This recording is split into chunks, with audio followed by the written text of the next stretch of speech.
Hey guys, it's officially over. The Golden State Warriors have lost. Pretty much no chance, down 20, 5 minutes left to go in the fourth quarter. And I just wanted to say, what a season for Golden State Warriors fans. I mean, it's kind of incredible that we could come this far where we had a chance at the 8th seed, and then it turns out we end up as the 10th seed losing a game we honestly probably shouldn't have lost to the New Orleans Pelicans, if we're all being honest here. Barely lost that game. Pelicans scored 45 in the second quarter. That's the only quarter they ended up winning. And I think we would have beaten the Pelicans. Obviously, we can't say that now because we lost to literally the Sacremento Kings. But obviously, the season's a failure. Everything's a failure. The Warriors are a failure. The season just hasn't gone the way the Warriors wanted. I think this game kind of revealed some interesting trends, though. Just like, let's look kind of at the whole box score, at least for now. Moody got a lot of minutes early, and I felt like he played really well. Felt like Kuminga, Moody, and Trace Jackson-Davis really had some good minutes in this game. I know obviously their plus-minus might not speak to it, but specifically in Moody, I felt like he really made the threes that were necessary, going 2 of 4 from the three-point land, 5 of 7 from the field. He had real impact in this game. I think the Warriors roster construction really came out to bite them here.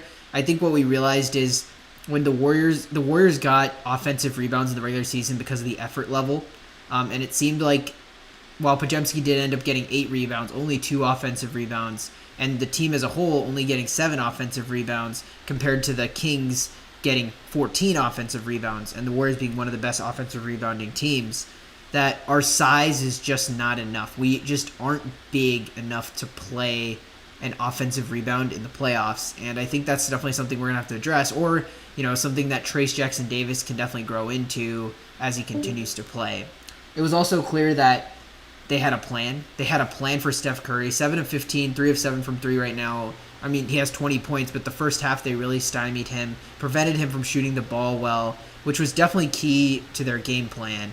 And I think the Warriors did a terrible job in preventing players like Keegan Murray from just jacking up threes. I felt like even if you look at our pregame review of this game, we talked a little bit about how the Kings are going to have to shoot well from 3, and I feel like if the Warriors really tried to stop that at all costs, I feel like they could have been fine in this game. But Keegan Murray getting up 12 threes, making 7 of them, that really hurts. And then Harrison Barnes, 3 of 4 from 3.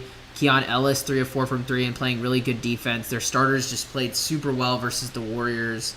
And I would be remiss if I didn't mention Klay Thompson, 0 of 10 from the field, 0 of 6 from three-point land, 0 of 0 from the free throw line. Obviously, 4 rebounds, 1 assist, but that's not the type of night we want from Klay Thompson. He was put in the starting lineup to score, and he just couldn't. I felt like Kuminga had a much bigger impact even though he was off the bench. He did take 15 shots. He wasn't super efficient, but at least he made stuff happen, and he had that little 6-point run that was really helpful for the Warriors. And that was super important for the team overall, just to kind of get us into the game before the half. We were down 4 points at the half. Felt like it was achievable. That third quarter usually is when the Warriors, I feel like, come out to play.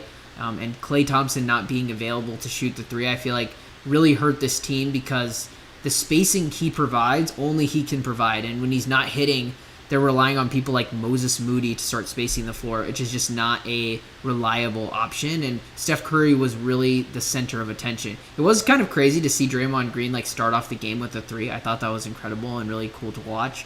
But overall, we definitely need Klay Thompson to space the floor a little bit more, and he just wasn't able to do that tonight. And I think that's definitely a key reason why the Warriors lost, along with the rebounding. But I just wanted to check Twitter real fast, see what some of the prominent people are saying. I know Jason Timp just putting up some of the stats of the last 25 games of the regular season. I think trying to say, he's been dealing with something maybe. He's been really tired lately. He hasn't been as efficient as usual. And I think Tim Kawakami really posting the real question that Warriors fans have is, and the Warriors world as well, are Klay's days over? Is he done with the Warriors? And I think, honestly, it's looking like it's done. It looks like the Klay era might finally be over, and it's looking like the dynasty might be over. I mean, obviously, maybe I'm doomsaying right now, and just feeling sad as a Warriors fan, but it feels like this team just can't compete in the NBA today. It feels like they need another significant piece if they're going to, and they need somebody to really take the load off of Steph. I think we hoped Kuminga would be that piece, but it's not really enough, and Kerr doesn't play him enough or use him like that type of piece, and I feel like that's a big problem. And we need more shooting. I think that became apparent that if Steph and Clay can't shoot, almost every other team, it feels like, has more shooters than us. If you just look at the Kings, Keon Ellis shot the ball really well. De'Aaron Fox is pretty good at shooting, usually not from three, but from the mid-range. Keegan Murray is super good shooter. And when they have their Malik Monk and Kevin Huerter healthy, they also have really good shooters. And I think the Warriors need some more of those off the bench. We kind of needed that like little Jordan Poole type of game, that third shooter. And I feel like that would really help. I think Clay's last game as a Warrior, and then something that might be underrated, maybe looked at in the future, is Wiggins really the player we need now? It feels like he is so up and down sometimes. We need to rely on him to be our second star with Klay Thompson with all those injuries and things of that nature. And if he's just not able to do that, do we just trade him for a shooter, somebody who shoots better? I know every Warriors fan probably was clutching their heart whenever Wiggins missed the first two free throws of the flagrant foul that they got called on him. And that it just really sucks to see him miss those shots. Obviously, he's a great defender, and we need him for certain things. But, I mean, we just need those points, and he can't be missing. And he misses so many easy shots. I think there were some stats up lately that were saying, like, Wiggins is one of the worst finishers in the paint right now in terms of just, like, those easy bunny shots, and that just sucks for the Warriors because when everything is hard for a team like the Warriors, especially since they're so dependent on the three-point shooting, they're so small.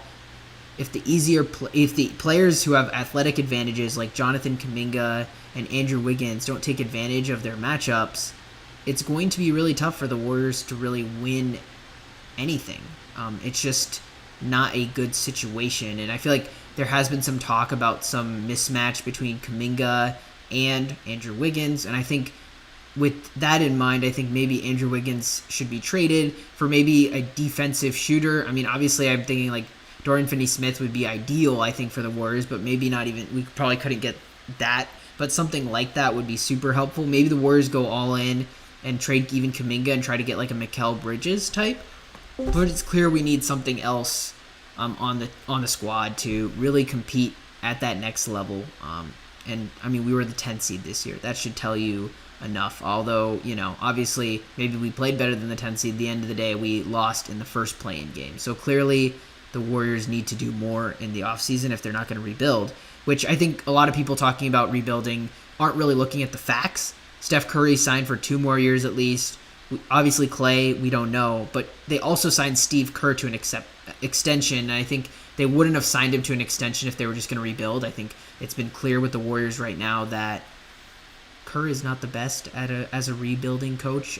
He really has failed, I feel like, to develop Moody and Kuminga as fast as we maybe wanted them to. And, I mean, he's developed Trace and Pajemski really well, but I think he just works better with older players, and I think he's admitted that too. So I think clearly we're going to start competing and keep trying. I think Trace definitely has a chance to really secure a starting lineup spot next year and help out Draymond and make sure he doesn't have as much wear and tear. Pajemski's definitely going to be a staple. I think the Warriors definitely need a shooter. And Moses Moody has been great. I really want to see him get 20 minutes per game next year. I hate this guy one night, that guy the next night. Like, let's just have a good 7-8 man rotation that makes a lot of sense. And with that, we can do a lot better than just this kind of hodgepodge of people that we put in. And one night it might be Quinones who plays super well. One night it might be, someone else who plays super well. Moody might play well. Then Pajemski. Like, let's get a set lineup, a starting lineup that's super good, super efficient, plays well together, has good defense, has good offense, and, can play really well. I think I would be remiss if I didn't mention the fact that GP2's injury definitely hurt here. I think his guard defense would have been key to just isolate on De'Aaron Fox. He works much better against De'Aaron Fox than Wiggins, I think, just because he's a smaller player. He's a lot faster, and he definitely has the jumping ability to kind of block at the rim, which is key for a Warriors team that lacks the jump and athletic ability.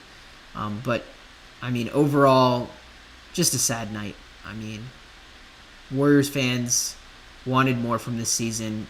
I don't think anyone realistically thought we would win a championship this season, but we definitely thought we could make the playoffs. And I felt like the rookies doing well and Kuminga taking that small leap was like a good sign that we should make the playoffs and compete. But sadly, Steph Curry's not going to be in the playoffs this year, and honestly, more than a loss for the Warriors fans, it's a loss for the NBA, and I'm curious how it will affect it. Now, the Pelicans will obviously go on to face the Kings, and we'll see how that goes. Hopefully the Pelicans, do well. I mean, they're an interesting team. I think they could actually beat OKC maybe, but we'll just have to see. I mean, only time will tell, but I will probably have a longer video on the Warriors later. I just wanted to stream of consciousness talk about it because obviously, terrible loss. We don't like to see it, and hopefully the offseason goes better and they trade for somebody or they just make a move. I'm just really afraid that this Warriors team might just run it back. I feel like they can't. This team's just not good enough, and that's what the season shows us. And thank you guys for listening, and hopefully you tolerated my dump of information, so to say, and kind of following up on some of the people that are in the know with Tim, Kawakami, and some of the Twitter accounts we follow here at The Clear Path. If you guys are interested in more of this post-game type sessions and you just want to comment and stuff like that, we're going to try and set that up for you guys. If you guys are interested, just comment below and comment your questions, comment your thoughts about this Warriors season. I know it's been tough for Warriors fans, so just let us know what you think. Thank you guys for watching.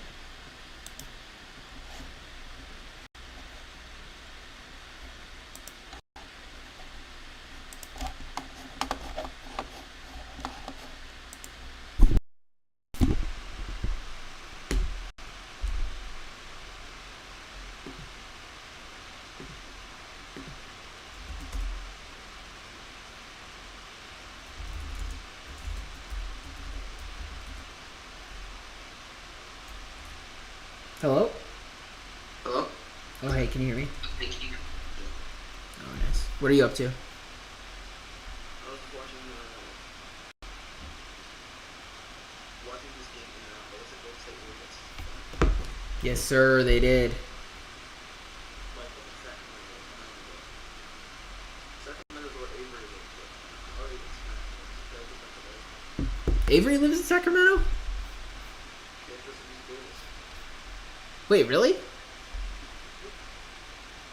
How's that going? What does she do? Oh, really? I didn't know that. But knowing her, I don't think she's doing that how to make money. She's probably doing that. I think mostly she does names. She runs like trans and changes clinics and stuff like that. She's doing what? Trans people want to change their names. Yeah? She runs like clinics, like clinics like job migrants and diabetes and stuff. Interesting. You just for her, I guess. Yeah. I mean, as long as if she's passionate about it, I